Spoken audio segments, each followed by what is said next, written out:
Hello po, another unboxing na naman tayo. Ito nga po ay kapapadala pa lang sa akin. Free sample lang siya. Ang galing talaga maging affiliate kasi nga may dumarating lang sa yung parcel na libre, diba? Dishwashing liquid nga pala po ito. At ito yung ready mix na po siya. Bababad lang po ito at madali po itong matunaw. At ito nga po, binubuksan ko po siya. Alam niyo po, ang bait po ng seller. At ang galing niya po mag-packing, talagang hindi po siya nabutas, 'di ba? O tignan niyo naman po. Yan, siksik talaga po siya. Alam niyo po kung ilan po ba malalaman dito? Ito po ay 16 liters po 'yan. Kakatuwa talaga. Enjoy na naman ang person dahil may free sample na naman tayo, 'di ba?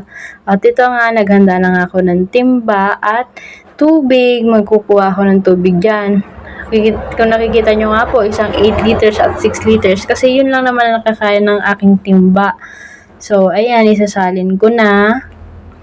At nataktak nga po yung aking, galon. At yan, isalin ko muna. Kinalahati ko muna yung laman ng timba at baka hindi ko mahalo. Siyempre, lalagay na natin yung ating dishwashing. Kung kayo mga mare, gumagawa din ng ganito sa bahay ninyo, mas nakakatipid po, murang-mura lang po yung ganito. Nasa 200 plus lang, meron ka na nito, 'di ba? Yan. Ayan o, 'di ba? Ang ganda niya kasi ready mix na siya, hindi ka na maghahalo-halo ng kung ano-ano pa. Ilalagay mo na lang siya ng isahan at yan, sinaside-side ko lang din. Tapos yung ibang matitira, ilalagay ko sa maliit na timba. Para sayang din naman yung 2 liters na 'di ba? 8 plus 6 liters lang nilagay kong tubig diyan. Eh di may tira pa. Kaya yung iba, nalagay ko sa maliit na timba kasi hindi na kasya sa aking timba. Yan, 'di ba? Sensei ang person, may dishwashing na naman, makakatipid na naman ako. Pwede nyo rin itong pambenta kasi ang dami na nalalamanan niya. Tingnan nyo na lang. Ilan liters 'yan? O yan, ito na po siya. Yan po siya pagkalagay ko.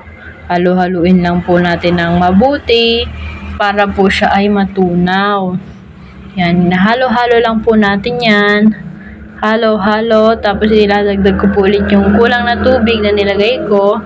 Yan, halo lang po tayo ng halo dyan. Hintayin natin yan matunaw. Yan, di ba bumubula na? Bumubula-bula na siya. Yan. Lagay ulit natin yung tubig. 'Di ba?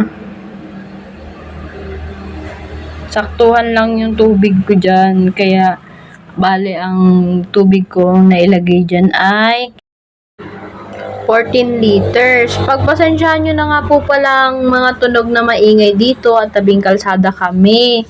At yun, wala pa nga po akong pang ayos ng voice para hindi po sana marinig yung mga maingay dito sa bahay. Kaya pagtiyagaan nyo po muna itong voice over kong ito. Tapos ito po guys, pwede nyo ito maging business, itong dishwashing liquid na to. Pwede din sa inyong bahay kasi mas matagal nyo ito magagamit, diba? Unlimited dishwashing liquid ka na. Ilan buwan ko nga itong nagamit. Naalala ko noon, nag-order din ako ng ganito. Halos 6 months ko nagamit. O, diba? Pakakalain yun. Ang laki ng tinipid nyo sa kalahating taon. Lalo na kung maraming bibilihin ninyo. Kaya ano pang hinihintay ninyo? Gumawa na rin kayo nito sa bahay ninyo at pagkakitaan at pagkatipiran, diba? Wala naman masama na bumili nito kasi araw-araw mo itong ginagamit, di ba?